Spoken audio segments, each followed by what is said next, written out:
Good morning, Chicago! What is good? It's your boy, Pat the Designer, back at it again. Breeze Nation, what is happening, man? Appreciate y'all for tuning in and showing love as always. Hit that like button, subscribe to the page, leave a 5-star review. Y'all know what to do. Headed downtown to record the Chicago Bears podcast with Shay Norling, so tap in to that episode that will be dropping today. We'll be talking a lot about Caleb Williams on that. But I wanted to start this off with here, asking you a question this morning. If you right now are the GM of the Chicago Bulls, having done everything that you have seen this Bulls team do over the offseason, you got Tiago Splitter, you just added in Caleb Wilson and Dalen Swain, and you're now heading into NBA free agency. My question to you is, what are your plans in free agency look like? What would you rather see? Would you like the Chicago Bulls to go out there and add a player who is a veteran presence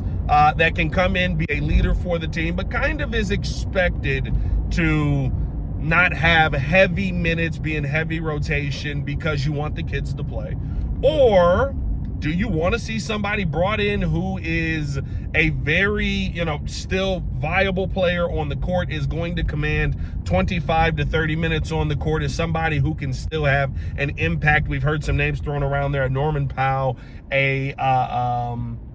John Collins has been thrown out there. I've seen Rui Hachimura thrown out there, which kind of, with John Collins and Rui Hachimura, starts to feel redundant at the forward position. But what path do you think is going to be better for the Chicago Bulls? Because realistically, both paths could be a path to success moving forward this year, especially, right, if you go out and you add a player like Norman Powell who can be a leader for this team, who understands his role kind of early on here, who you look at and you can say, as far as, an impact player, yeah, Norman Powell's going to play, 20 to 25 minutes, but if we needed him to play 15 to 18 because Dalen Swain takes off and he's your starting two guard, then yeah, that's okay as well. For me, though, I probably lean on the other side of this. I want the Chicago Bulls to go out and get veterans who can still make an impact on the court, but who the expectation is, hey,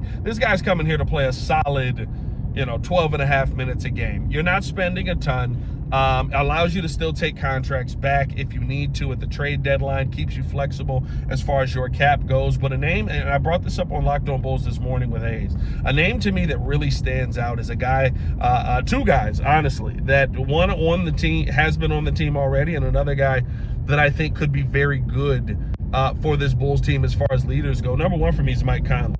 When you talk about, and I get it, right? The Bulls still have needs that they need to address, right? You're hoping that you're going to be able to address some form of shooting as you're moving forward. But this is just, for me, like the thing that I would love to see them come out of free agency with, because I believe you've got guys on this team that are poised to take a step shooting-wise, right? Midas Buzelis had a much better shooting season last year. You saw Josh Giddey shoot the three ball well last year as well. I think that you saw, when you look at what Caleb Wilson has been, I would rather see him getting those shots and developing them in an NBA game than give them to someone else. I would rather see Dalen Swain, who improved his three-point shooting as well, learn those shots in an NBA game than go out there and, go to someone who, I also would say, when you look at the free agency list, there's not a spark. There's not a pure shooter, right? Seth Curry's a name that you could bring up, but I doubt he's leaving Golden State. Unless Golden State wants him out, which then he's a name that I'd be intrigued by. But, for the most part, you're kind of living in this world where you have shooters who are scheme shooters who are, if the team's shooting well, they're shooting well. And you have shooters who are acclaimed to be shooters, but really you got to give them the ball a million times for them to have a decent three-point shooting percentage. So for me, when I'm having this conversation, right, I am looking at this Bulls team, and I want to see the young guys play. So I'm leaning towards players like, number one, somebody who I was going to bring up here was Colin Sexton, who's already on the team. And does that address the shooting need that the Bulls have? Maybe in some way, right? Colin Sexton has shot better, but I think Colin Sexton comes back on a cheap deal. But I think what he does as far as a veteran leader, he validates the mindset of Caleb Wilson. He validates the mindset of the young player that you currently have on the team. And we know how this NBA can go, right? Like where you have a young guy that comes in and says, I'm going to change the culture. There's going to be veterans that are going to be on that team that are going to go, no, you're not. Like, no, you're not. Like I'm not changing how I'm doing. I'm not changing how I'm moving because you showed up and you're the 4th overall pick. I think Colin Sexton is a guy that validates those feelings because he's somebody who can go out there along with Caleb Wilson and say, well, that's exactly how we're going to play this. Being a veteran player, being somebody who I think would be a leader on the team. You saw the mindset that he brought last season. If you talk about pairing that up with Caleb Wilson and saying, look, kid, you go as hard as you need to go. You are in the right here. We need to be playing at X, Y, and Z level to make sure that we're good enough on the court to get this thing done.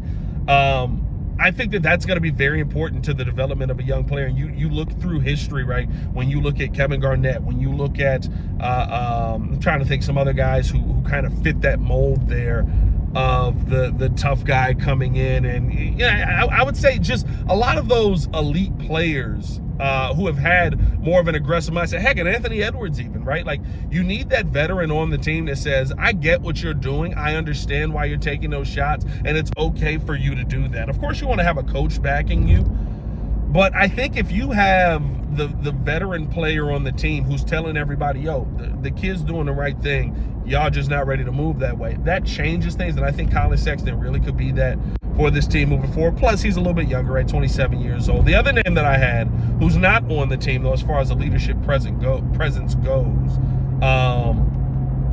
is a name like Mike Conley, right? And I know, right, you look at that and you're like, yo, what the heck are we talking about with Mike Conley? He's older. He really doesn't have the jump shot as well anymore. We need shooting on this team.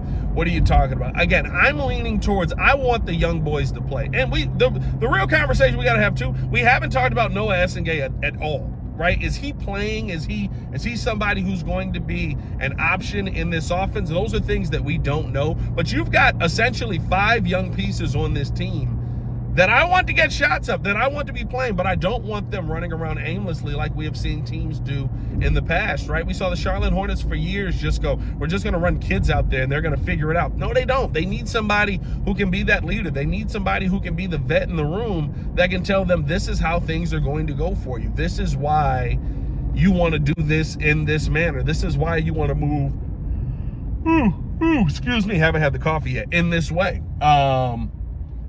Right? Like, I think that a Mike Conley could be that. He still can be somebody who can come in and give you, 10 to 15 maybe minutes off of the bench if you needed him to. He's somebody who can facilitate Tiago Splitter's scheme on the floor. And a player that I think doesn't take up too much time and doesn't take away a ton of shots, right? But still gives you that leadership that you need, that impact that you need, that guy that can point these young guys in the right direction, and somebody who has been a part of winning. I think that makes a big part of it as well. So, in the difference from Colin Sexton, we have seen Mike Conley go out there and have really high success in this NBA. Of course, his time in Memphis has been that, but even just throughout his NBA career in totality, you have seen him be one of those guys. So I feel like having that guy that is maybe can't participate in the test anymore, but has the answers to the test, is just as important as having the young guy that can go out there and has all the skill set to do everything. But you got to pair that knowledge with that skill set, and I think that would be very good for the Bulls. Let me know how you guys feel down in the comments below.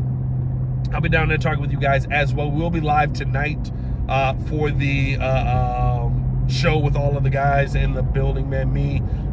Should be me, Drew, and it might just be me and Drew, actually. I'm thinking about it. Talk about all the guys in the building. I got to see who all is coming in. I think it's just going to be me and Drew. But we'll see how that ends up working, man. But hey, man, appreciate y'all for tuning in and showing love. As always, man, it's your boy, Pat the Designer, back at it again. Let me know how you guys feel in the comments below. Would you rather see the Bulls go out there and get a bigger name like a Norman Powell or Rui Hachimura, somebody like that that's going to eat up minutes? Norman Powell, I don't hate either. I would be very much in on Norman Powell, and I would even sign him to a contract that probably keeps him here longer than most would. Like, I wouldn't mind a de-escalating 4-year deal where he's getting the bag early on in the contract because we got the money to do it.